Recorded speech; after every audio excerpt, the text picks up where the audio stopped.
शरद पवारांविरोधात भाजपचं षडयंत्र सुरू आहे असा दावा केलाय सुप्रिया सुळे यांनी। भाजप शरद पवारांना संपवायची भाषा बारामतीत येऊन करतात। सुप्रिया सुळेंनी भाजपवर हा निशाणा साधला। सध्या बारामती लोकसभा मतदारसंघामध्ये आहे, अर्थात देशाचं लक्ष लागलेली ही निवडणूक आहे। दोन्ही उमेदवार मैदानात उतरलेले आहेत आणि जोरदार प्रचार जो आहे तो सुरू आहे, गाठीभेटी सुरू आहेत। कशा पद्धतीने प्रतिसाद मिळतोय, सगळ्यांचं लक्ष लागले। प्रत्येक जण एकच विचारतोय, काय म्हणते Baramati? Well I am very flattered की जर बारामतीचं इलेक्शन या देशाच्या लोकसभेचा केंद्रबिंदू झाला असेल तर ह्याच्यापेक्षा कुठली मोठी कॉम्प्लिमेंट द्यावी।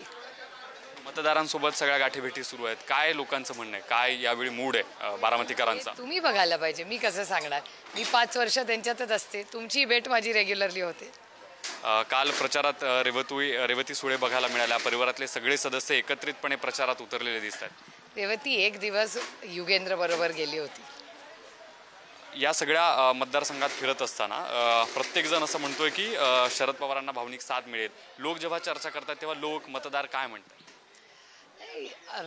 एक तर चंद्रकांत दादाच असं म्हणतात की हे शरद पवारांना संपवायचं त्यांची भूमिका आहे।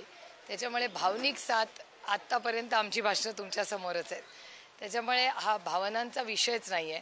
भारतीय जनता पक्षाचं षडयंत्र हे फक्त शरद पवारांच्या विरोधात आणि शरद पवारांना संपवायची भाषा हे भारतीय जनता पक्ष बारामतीला येऊन करते, आम्ही नाही केलेलं। चंद्रकांत दादांचा तुम्ही उल्लेख केला। सदाभाऊ खोत असं म्हणाले की शरद पवारांनी इतके दिवस तिजोरीच्या चाव्या स्वतःच्या कमरेला ठेवल्या, अजितदादांपर्यंत जाऊ दिल्या नाहीत, म्हणून मग त्यांनी हे बंड केलं। कदाचित त्यांनी दादांची आधीची भाषणं ऐकली नसतील। दुसऱ्या टप्प्यातला आज मतदान आहे आणि प्रतिसाद तो अजूनही अल्प बघायला मिळतो मतदारांकडून। बघूया ना शेवट, पण मला असं वाटतं की शांततेने संविधानाच्या मार्गाने आणि अतिशय नियोजनबद्ध पारदर्शकपणे ते व्हावं।